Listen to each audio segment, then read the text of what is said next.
Hello everyone and welcome in a new video. और आज की इस वीडियो में हम सभी लोग पढ़ने वाले हैं एसी के कुछ बेसिक फंडामेंटल यानी कि ऑल्टरनेटिंग करंट के कुछ बेसिक फंडामेंटल ग्राफ्स एंड किस तरीके से जो ग्राफ है हमारा वो दिखता है, किस तरीके से जो ग्राफ है हमारा वो वर्क करता है, वो हम सब यहाँ पर देखने वाले हैं। ठीक है, तो फर्स्ट ऑफ ऑल हम यहाँ पर जो है एसी का ग्राफ बना देते हैं। एसी का ग्राफ किस तरीके से होता है, एक साइनोसोडल वेव होता है। ये क्या होता है हमारा साइनोसोडल वेव होता है। ठीक है, तो और यहाँ पर क्या आएगा हमारा पाई, यहाँ पर आएगा 2 पाई, नीचे आएगा हमारा एंगल ओमेगा टी एंड ऊपर क्या आने वाला है हमारा वी। ठीक है, वोल्टेज। तो यहाँ पर आप देख सकते हो ये हमारा कुछ साइनोसोडल वेव होती है एसी में।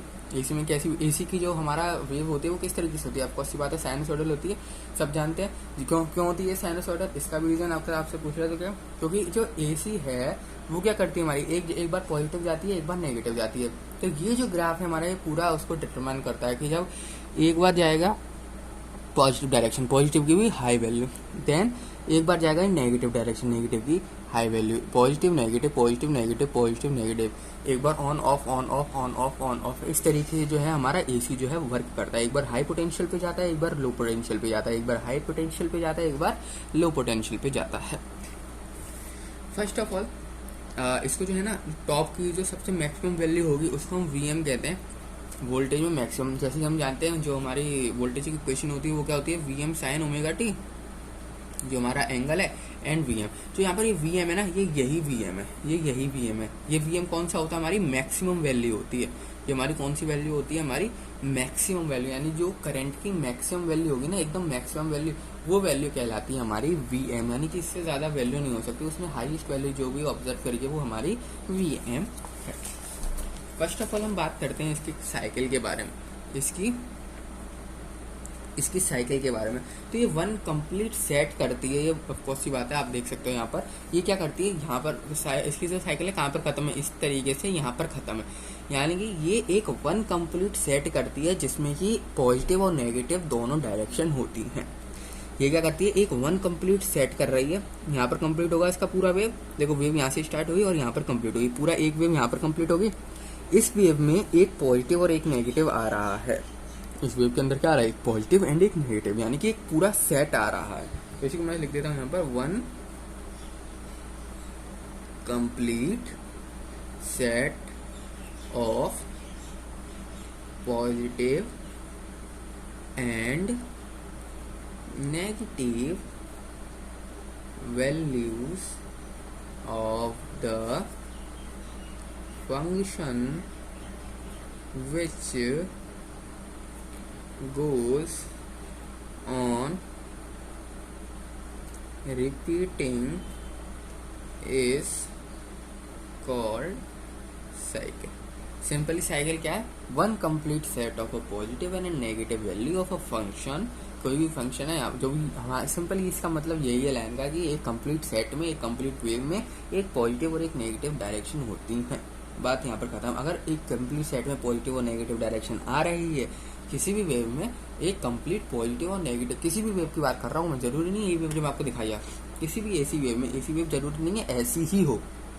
बेसिकली हम इसको साइनसोइडल वेव में डिफाइन करते हैं ताकि ये थोड़ा ऑब्जर्व करने में आसान रहता है कि हाँ पॉजिटिव नेगेटिव। नहीं तो वेव तो कैसे भी बन सकते हैं, आप कैसी भी वेव बनाओ जिसमें पॉजिटिव नेगेटिव डायरेक्शन हो और एक कंप्लीट साइकिल हो, तो सिंपली वो आपका एसी वेव भी कहलाएगा। ठीक है, तो मैं क्या बात कर रहा था, अगर एक साइकिल, एक कंप्लीट साइकिल में पॉजिटिव और नेगेटिव सेट आ रहा है तो सिंपली उसको हम साइकिल कहते हैं, एसी साइकिल कहते हैं।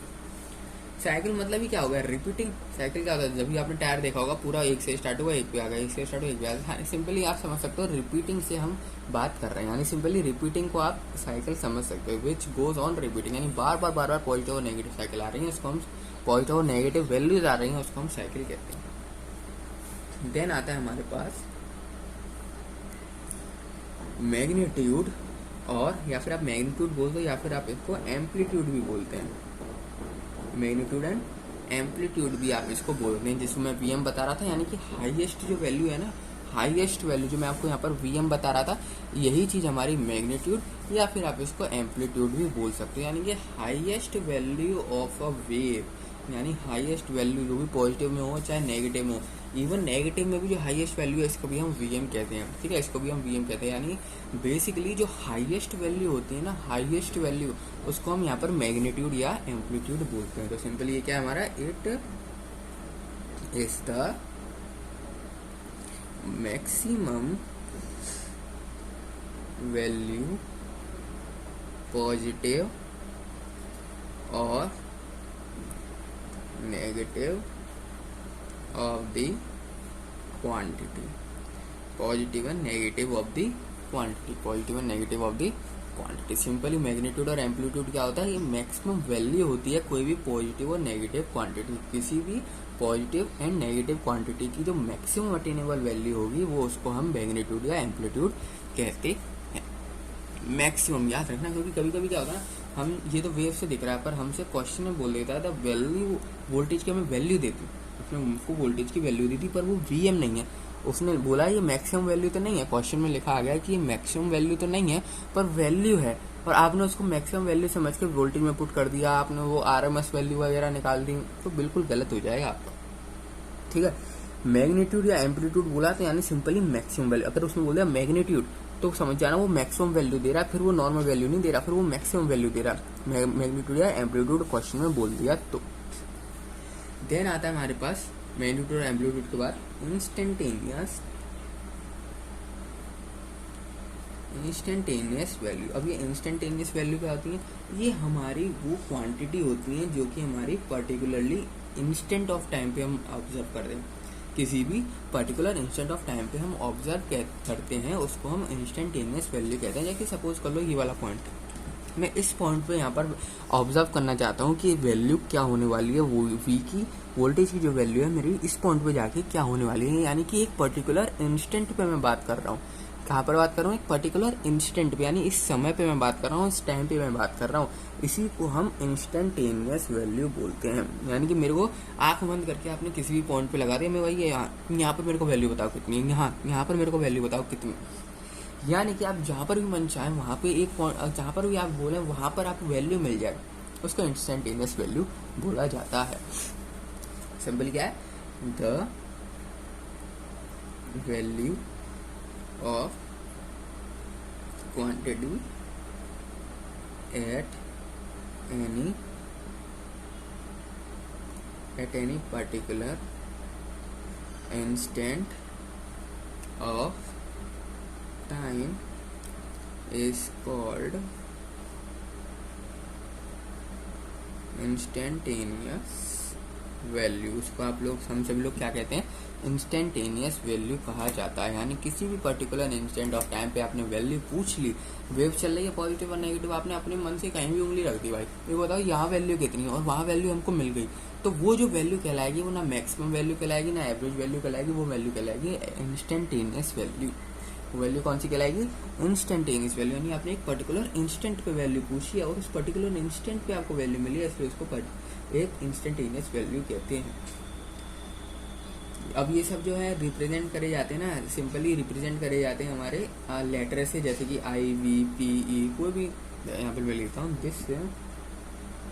these are represented by, we are represented by small italic letter। याद रखना इटैलिक लेटर से जो है ये जो है हमारे यहाँ पर लिखे जाते हैं स्मॉल ITALIC लेटर। कौन कौन से हैं, एग्जाम्पल के तौर पे आप यहाँ पर लिख सकते हो, आई हो गया, वी हो गया, पी ई हो गया एंड मैनी मोर, ठीक है। इन सब लेटरों से इंस्टेंटेनियस वैल्यू को यहाँ पर जो है रिप्रेजेंट किया जाता है। इसके बाद आता है हमारा इंस्टेंटेनियस वैल्यू के बाद आता है हमारा टाइम पीरियड। क्या आता है, टाइम पीरियड।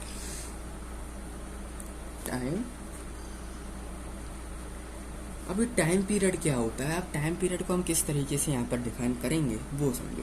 तो टाइम पीरियड बेसिकली वो टाइम टेकन होता है किसी भी एक वेव को कंप्लीट करने में, सिंपल, किसी भी एक वेव को कंप्लीट करने में जितना भी आपको टाइम लग रहा है उसी को हम टाइम पीरियड कहते हैं। एक वेव को कंप्लीट होने में जितना भी टाइम लग रहा है, जितना भी समय लग रहा है, उसको हम टाइम पीरियड कहेंगे। जैसे कि एक वेव देखो, ये हमारी साइनसोइडल वेव है, एक वेव कहाँ जाके कंप्लीट हो रही है, एक वेव यहाँ से लेके यहाँ पर कंप्लीट हो रही है, यहाँ से लेके यहाँ तक हमारी एक वेव जो है वो कंप्लीट हो रही है, एक वेव यहाँ पर कंप्लीट हो रही है। तो सिंपली यहाँ से लेके यहाँ तक पहुँचने में जितना भी टाइम लगा होगा उसको हम टाइम पीरियड कहते हैं, उसको हम टाइम पीरियड कहते हैं। यानी कि यहाँ से लेके ओरिजिन से लेके जितना भी टाइम लगा होगा उसको 2 पाई तक पहुँचने के लिए, 2 पाई तक पहुँचने के लिए, तो उसी को हम यहाँ पर टाइम पीरियड कहा जाता है। क्या कहा जाता है? Time period. अब ये इसको आप डिफाइन करके यहाँ पर लिख सकते हो, time taken by the wave from to complete one oscillation, it is denoted by t। यानी कि एक ऑसिलेशन करने में, एक कंप्लीट साइकिल को फॉर्म होने में जितना भी आपका समय लगता है उस समय को हम टाइम पीरियड में कहते हैं।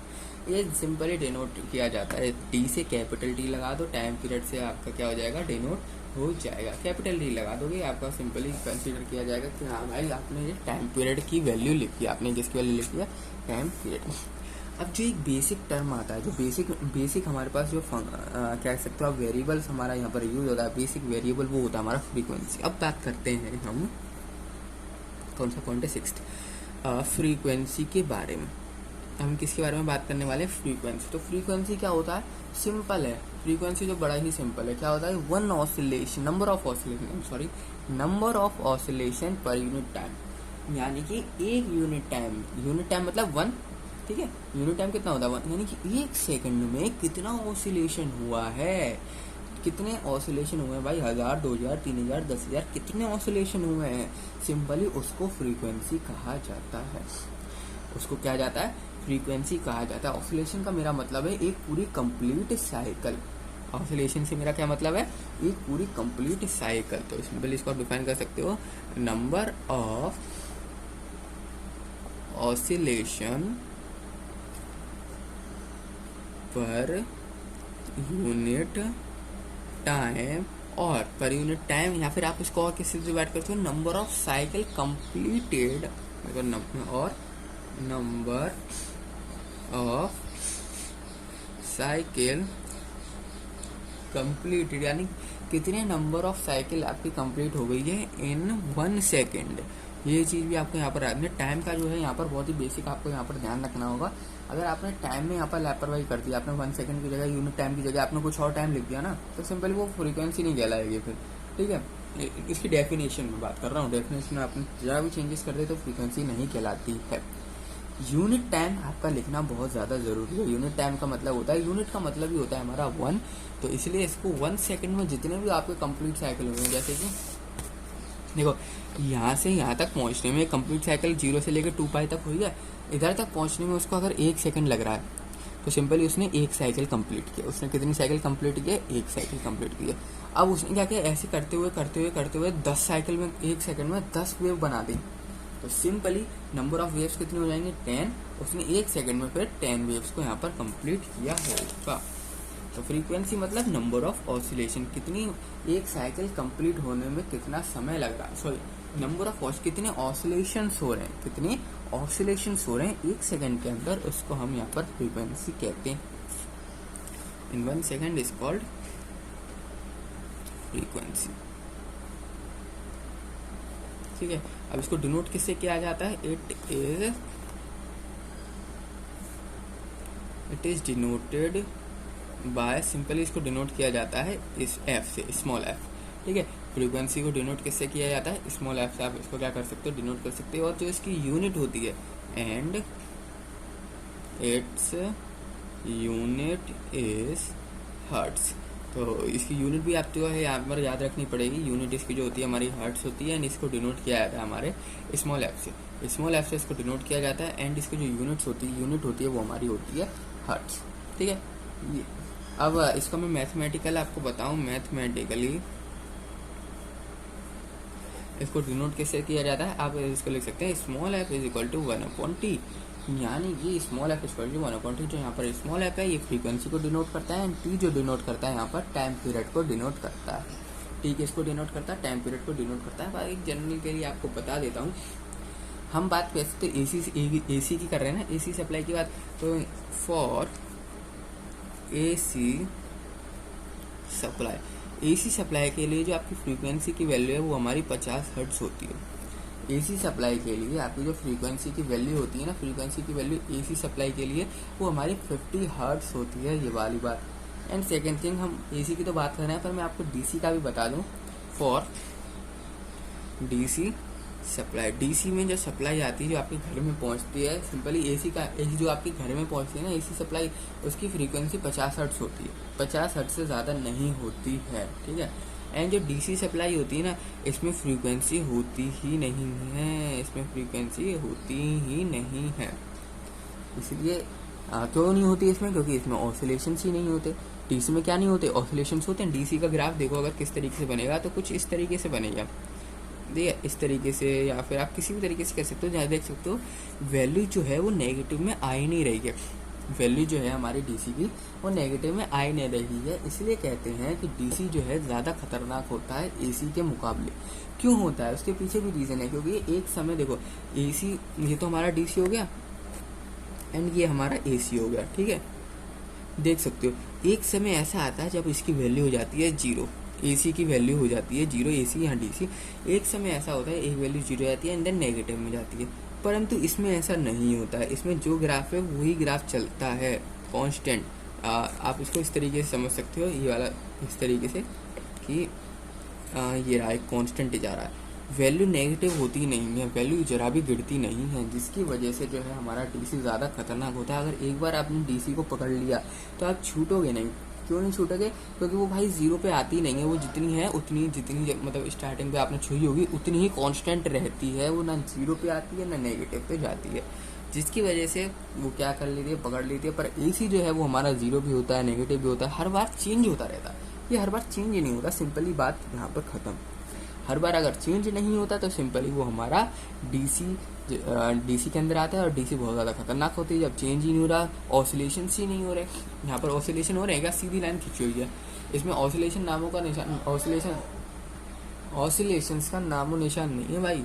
ऑसिलेशन से क्या, यहाँ पर सीधी लाइन खिंची हुई है, सीधी लाइन, ऑसिलेशन तो है ही नहीं। ऑसिलेशन क्या होता है, हमारा एक कंप्लीट साइकिल, यहाँ पे ऑसिलेशन हो ही नहीं रहा। इसलिए जो है डीसी के अंदर कोई भी फ्रीक्वेंसी मौजूद नहीं होती, क्योंकि फ्रीक्वेंसी का फॉर्मूला ही होता है 1/टाइम पीरियड, ये हमेशा कांस्टेंट रहती है टाइम पीरियड में। तो इसलिए इसकी जो फ्रीक्वेंसी होती है हमारी वो 0 हर्ट्ज होती है, एंड एसी की जो फ्रीक्वेंसी होती है यहाँ पर हमारी वो हमारी 50 हर्ट्ज होती है। देन हमारा आता है, इसके बाद हमने फ्रीक्वेंसी की बात कर ली, एक और टर्म आता है जिसको हम कहते हैं एंगुलर फ्रीक्वेंसी। एंगुलर फ्रीक्वेंसी क्या टर्म आता है, एंगुलर फ्रीक्वेंसी। अभी एंगुलर फ्रीक्वेंसी क्या होता है, एंगुलर फ्रीक्वेंसी हमारी वो वाली फ्रीक्वेंसी होती है जिसमें सिंपल इसको रेडियंस, आप इसको समझ सकते हो कि रेडियंस में कन्वर्ट कर दो और कुछ नहीं, आप क्या कर दो इसको रेडियन में कन्वर्ट कर दो फ्रीक्वेंसी को, यानी angular frequency it is equal to the number of radians covered in 1 second। Simply हम उसमें क्या कर रहे थे, ऑसिलेशंस को काउंट आउट कर रहे थे ना, पॉइंट आउट कर रहे थे ना ऑसिलेशंस को कि कितने भाई ऑसिलेशन कन्वर्ट कर रहा है, भाई कितने ऑसिलेशन को कवर कर रहा है। इसमें ऑसिलेशन नहीं होता है, इसमें रेडियन होता है, सिंपल बात। सेम चीज़ है, इसमें बस आ जाता है रेडियन, उसमें तो ऑसिलेशन, टाइम पीरियड तो है ही है। अब रेडियन से मेरा क्या मतलब होता है, रेडियन से मेरा मतलब होता है पाई वगैरह जो थे ना, पूरा एक कंप्लीट करने में कितना लग रहा है। तो सिंपली एंगुलर फ्रीक्वेंसी जो हमने अभी वेव देखी ना, रुको इसको मैं पूरा लिख दूँ, इन 1 सेकेंड इट इज, और इसको डिनोट किससे किया जाता है, it is denoted by omega. ये डब्लू नहीं है, अक्सर बच्चे क्या करते हैं इस तरीके से, डब्लू, ये डब्लू नहीं है, ये अंदर की साइड इस तरीके से होता है, ठीक है, ये अंदर की साइड होता है, ठीक है। इसको ओमेगा कहा जाता है, क्या कहा जाता है इसको, ओमेगा, ठीक है, इसको कहा जाता है ओमेगा। डब्लू मत बोलना, ये कहलाता है हमारा omega. And its unit is, ठीक है, डिनोट करते हैं इसको सिंपली ओमेगा से, एंड इट्स यूनिट इज, इसकी यूनिट जो होती है वो होती है हमारी रेडियन पर सेकेंड। इसकी यूनिट क्या होती है हमारी, रेडियन पर सेकेंड यूनिट होती है। अब देखो इसका मैथमेटिकली देख लें तो सिंपली ओमेगा जो होता है वो होता है हमारा 2π/t for the wave which is this. इस वेव के लिए जो हमारा ओमेगा होता है यानी कि एंगुलर फ्रीक्वेंसी होती है फॉर दिस वेव, इस वाली वेव के लिए जो भी हमारी एंगुलर फ्रीक्वेंसी होती है वो कहलाती है हमारी 2π/t। यानी कि 1 सेकेंड में ये कितने रेडियन कवर कर रहा है, मान लो उसने 0 से लेकर 2π तक कवर किया 1 सेकेंड में, इसलिए मैंने वहाँ पर क्या लिख दिया, हमारा देखो 1 सेकेंड में मान लेता हूँ यहाँ तक कवर किया, मैं मान रहा हूँ यहाँ तक कवर किया इसने, इसलिए मैंने वहाँ पर क्या लिखा था 2π/t। और ऑसिलेशन की मैंने फ्रीक्वेंसी की बात करी थी तो मैंने ऊपर लिखा था यहाँ पर फ्रीक्वेंसी में 1/t। सिंपली मैंने यहाँ पर माना है कि 1 सेकंड में इसने एक ही ऑसिलेशन कंप्लीट किया, सिंपल बात। यहाँ से यहाँ तक पहुँचने में इसको 1 सेकंड लग रहा है। बात सेम है, एंगुलर बोल दे मतलब एंगल की बात कर रहा है, फ्रीक्वेंसी बोल दे मतलब वैल्यू की बात कर रहा है।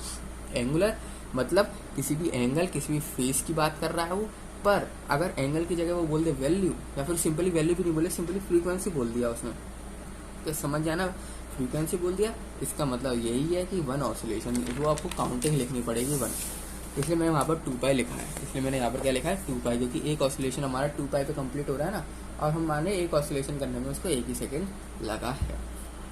इसको आप और क्या तरीके से लिख सकते हो, तो ओमेगा को अगर आपसे बोल दिया, क्वेश्चन में दे दिया आपको, ओमेगा तो दिया नहीं, आपको दे दिया कि आप जो फ्रीक्वेंसी है वो हमारी 50 हर्ट्ज है, अब मेरे को बताओ भाई ओमेगा की क्या वैल्यू होने वाली है, ठीक है, दिमाग लगाओ और बताओ क्या यहाँ से ओमेगा की वैल्यू नहीं, सॉरी ओमेगा की वैल्यू क्या आ सकती है इतनी सी डिटेल से, ठीक है, इतनी सी डिटेल से क्या ओमेगा की वैल्यू आ सकती है। और टाइम पीरियड दे रखा है आपको, टाइम पीरियड दे रखा है 10 सेकेंड्स का, तो क्या इतनी सी डिटेल से आपकी जो है ओमेगा की वैल्यू यानी कि एंगुलर फ्रीक्वेंसी की वैल्यू जो है आपकी फॉर्म हो सकती है, तो इसका जवाब है बिल्कुल हो सकती है भाई। यहाँ देखो ना 2π/t है।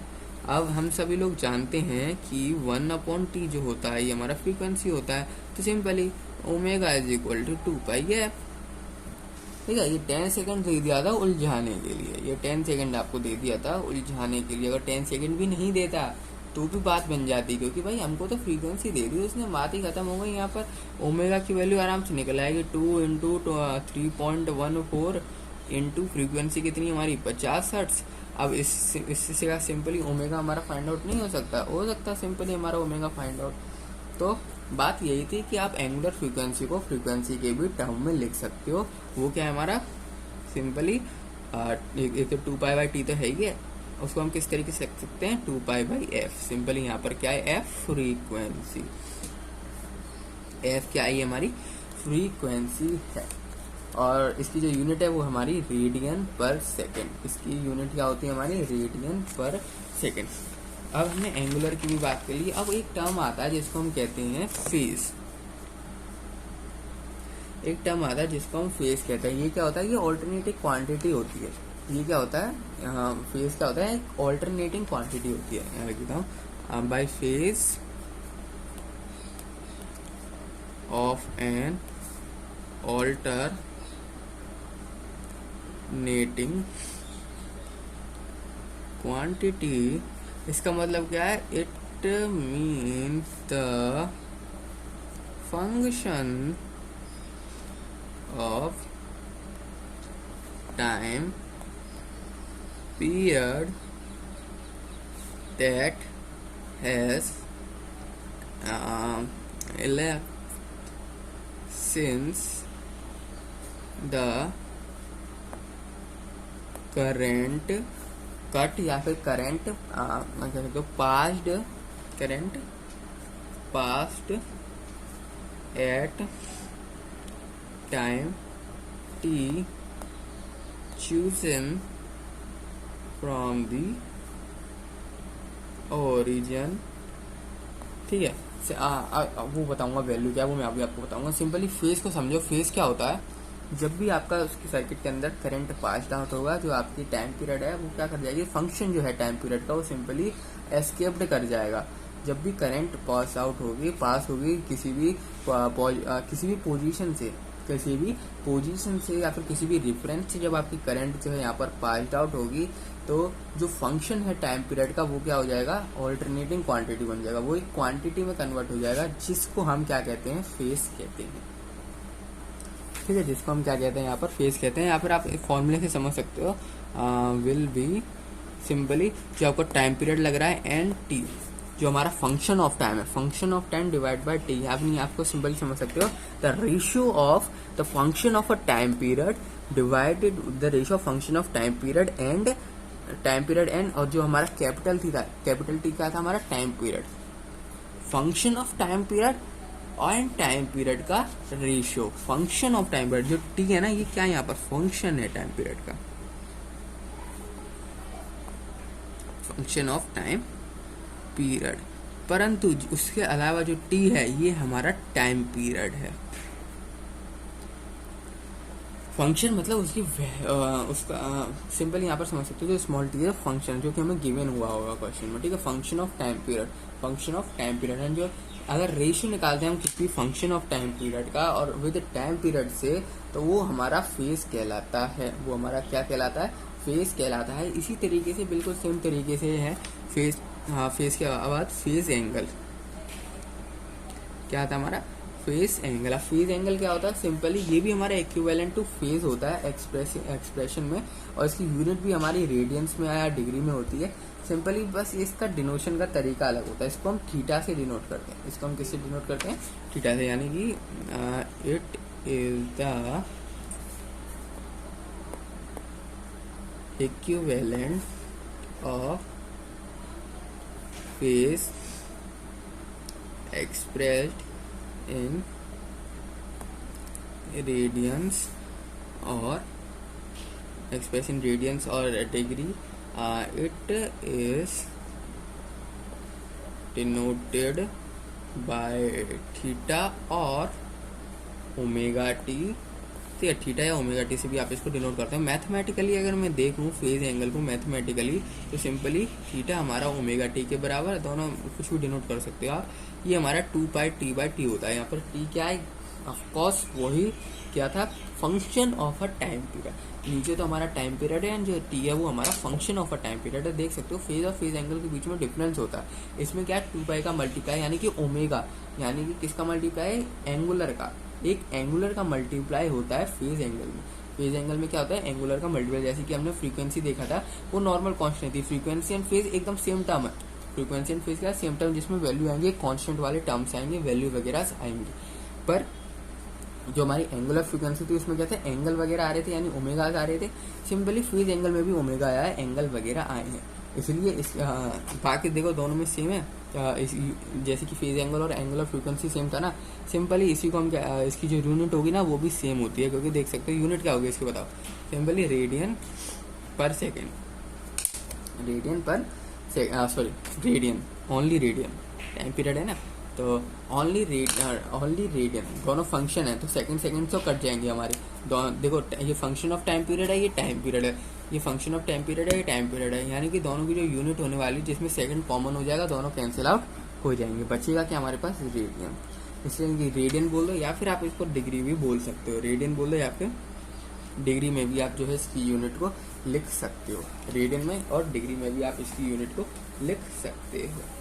अब ना साइनोसॉइडल फॉर्म को थोड़ा सा यहाँ पर देखते हैं। साइनोसॉइडल फॉर्म को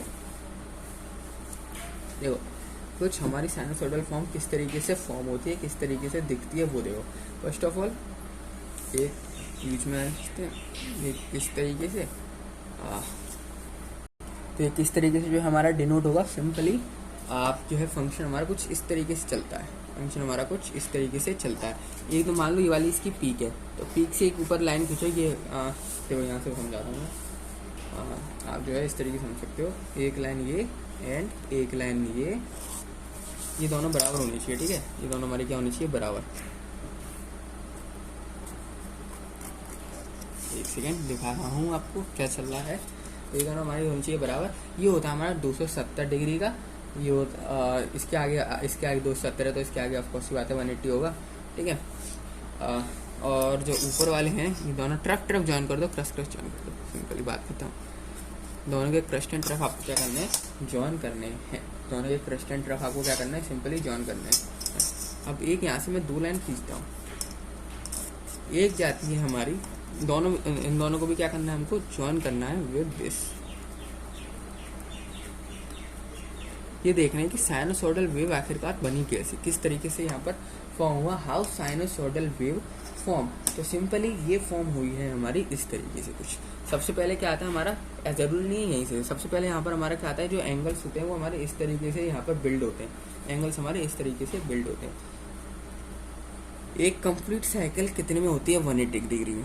एक कंप्लीट साइकिल कितने में होगी, 180 डिग्री। जब पूरा 180 डिग्री कंप्लीट हो जाएगा, पूरा 180, तो देखो इस तरीके से 180 half and then 180 half. Total cycle complete करने में, देखो यहाँ लिख देता हूँ, टोटल साइकिल को कंप्लीट करने में हमको लगता है 360 डिग्री एंड एक शिफ्ट में लगता है 180 डिग्री। तो यहाँ तक आएगा हमारा 180 डिग्री। यहाँ पर क्या आएगा हमारा 180 डिग्री। जो मैंने आपको ये बताया ना 270 यहाँ पर भी 270 ही फॉर्म होगा, यहाँ पर भी क्या फॉर्म होगा 270 डिग्री। मेन बात है यहाँ पर हमारी जो ये ट्रफ है ना, ये हमारा होता है 90 डिग्री। ये हमारा क्या होता है 90 डिग्री। ये जो चीज़ें फॉर्म होती है ना, ये सारी चीज़ें फॉर्म होती हैं बिकॉज ऑफ फेज शिफ्ट। ये सारी चीज़ें जो एंगल वगैरह फॉर्म होते हैं ना यहाँ पर, ये हमारे फेज शिफ्ट की वजह से फॉर्म होते हैं। जितनी भी ये सारी चीज़ें फॉर्म होती हैं, ये फेज शिफ्ट की वजह से फॉर्म होती है। फेज शिफ्ट क्या होता है, सिंपली इनिशियल वेव फॉर्म का शिफ्ट होता है विद एक्सिस। एक्सिस की वजह, एक्सिस पे जो है शिफ्ट आते हैं, फेज में एंगल में शिफ्ट आते हैं, जिसकी वजह से क्या होता है हमारे कई सारे वेव्स जो हैं वो फॉर्म होती हैं। उन वेव्सों में से जो एंगल्स बनते हैं वो हम देखते हैं। इसको मान लेता हूँ θ1, यहाँ पर कुछ होगा, θ2 यहाँ पर कुछ होगा। ये क्या हुआ, यहाँ से फेज धीरे धीरे करके शिफ्ट हो रहा है। फेज जो है यहाँ पर धीरे धीरे करके क्या हो रहा है, शिफ्ट हो रहा है। 180 था, फिर कम कम कम कम कम कम कम, एक कंप्लीट साइकिल बनेगा ये पूरा। ये क्या बनेगा, एक पूरा कंप्लीट साइकिल बनेगा। जब तो आपका वन कंप्लीट ऑसिलेशन कहलाएगा, पूरा एक कंप्लीट साइकिल बनेगा। ठीक है, यहाँ पर कुछ एंगल होगा, यहाँ पर कुछ एंगल होगा। ऊपर जब सबसे टॉप पे जो मैक्सिमम होगी वो हमारी 90 डिग्री होगी, तो यहाँ पर आएगा हमारा 90 डिग्री। और जैसे हमारा पूरा यहाँ पर आ जाएगा एकदम लेवल पे यहाँ पर, तो हमारा 180 डिग्री जो है कंप्लीट होगा, इसलिए यहाँ पर 180 डिग्री है। इसके बाद वापस नीचे आ जाएगा तो 270, तो देख सकते हैं यहाँ पर 270। तो इसी तरीके से जो है हमारी जो वेव्स है वो फॉर्म होती हैं। किस तरीके से, इस तरीके से, इस तरीके से हमारी जो साइनसोइडल वेव है वो जो है फॉर्म होती है। सिंपली हम किसकी वजह से फॉर्म होती है, due two phase shift. Phase shift क्या होता है, सिंपली जो भी आपकी वेव फॉर्म की, जो भी आपका वेवफॉर्म का एंगल है वो क्या करता है, इनिशियली धीरे धीरे शिफ्ट होता जाता है विद एक्सिस। एक्सिस के अलोंग धीरे धीरे क्या होता है, वो शिफ्ट होते जाता है, जिसको हम फेज शिफ्ट कहते हैं। ठीक है, और क्या होता है, उन शिफ्ट की वजह से हमारे कई सारे एंगल फॉर्म होते हैं। उन कई सारे एंगल की वजह से जो हमारी वेव्स बनती है, रिजल्टेंट वेव जो हमारी निकल के आती है, वो हमारी साइनोसॉइडल वेव आती है। जो रिजल्टेंट वेव हमारी फॉर्म होती है, जो रिजल्टेंट वेव हमारी निकल के आती है, उसी को हम क्या कहते हैं, साइनोसॉइडल वेव कहते हैं।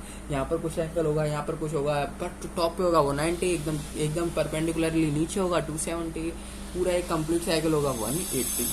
तो सिंपली फेज एंगल क्या होगा इसका, फेज शिफ्ट, इसका फेज शिफ्ट होगा सिंपली इनिशियल लिख दो, या इनिशियल शिफ्ट। शुरुआती शिफ्ट की बात हो रही है, इनिशियल शिफ्ट की बाद में शिफ्ट होते हैं। इनिशियल शिफ्ट में जो बनती है हमारी वेव्स, उसी को हम साइनसोइडल वेव, उसी की वजह से हमारी साइनसोइडल वेव फॉर्म होती है। Of the wave form on the time axis या फिर एंगल एक्सिस कह दो, उसी को हम कहते हैं इज कॉल्ड फेज शिफ्ट। इसी को हम क्या कहते हैं, फेज शिफ्ट कहते हैं। जनरल एक्सप्रेशन से मैं आपको बता रहा हूँ हो क्या रहा है। जनरल एक्सप्रेशन, इसकी जनरल एक्सप्रेशन क्या होगी वो मैं आपको बता रहा हूँ। इसकी एक्सप्रेशन किस तरीके से फॉर्म है, एक्सप्रेशन से मेरा क्या मतलब है, एक्सप्रेशन से मेरा मतलब है इसकी जो इक्वेशन है वो किस तरीके से आपकी फॉर्म होगी, इसकी इक्वेशन किस तरीके से यहाँ पर लिखी जाएगी, एक जनरल इक्वेशन, ताकि वो सबके लिए वैलिड हो। हम क्या बात करने वाले हैं, जनरल एक्सप्रेशन, क्या बात करने वाले, एक general expression for sinusoidal wave form, sinusoidal quantity after कब साइनसोइडल क्वांटिटी कब फॉर्म होगी? After the phase shift. जब क्या हो जाएगा, उसका जो फेज है वो शिफ्ट हो जाएगा। After the phase shift is given. तो वो क्या आएगी, हमारी जो वी होती है वो हमारी होती है V M sine omega T plus 5। और जो ओमेगा टी प्लस 5 है ना, इसी को हम फेज कहते हैं। यहाँ पर ओमेगा टी प्लस 5 है ना, इसी को हम फेज कहते हैं। ओमेगा टी को फेज कहेंगे। जो फाई है ना, ये फाई एक्स्ट्रा आ रहा है। जो देखो इक्वेशन जो होती है हमारी इस तरह की होती है, V equals to V M sine omega T. तो ये हमारा कहलाता है फेज। पर इसमें अगर कोई चीज ऐड हो जाए ना, तो वो हमारी वो कहलाता है हमारा फेज शिफ्ट। तो वो क्या कहलाता है, हमारा फेज शिफ्ट कहलाता है। यानी ओमेगा टी तक रहता है तो वो हमारा फेज होता है ओमेगा टी। परंतु अगर उसमें कुछ ऐड हो गया, ऐड हो रहा है ना फाई, तो सिंपल ये फेज शिफ्ट क्या हो गया, फेज शिफ्ट। और जो फाई है ना, ये पॉजिटिव नंबर होता है, पॉजिटिव नंबर है in sinusoidal wave. If phi is the positive number, then the waveform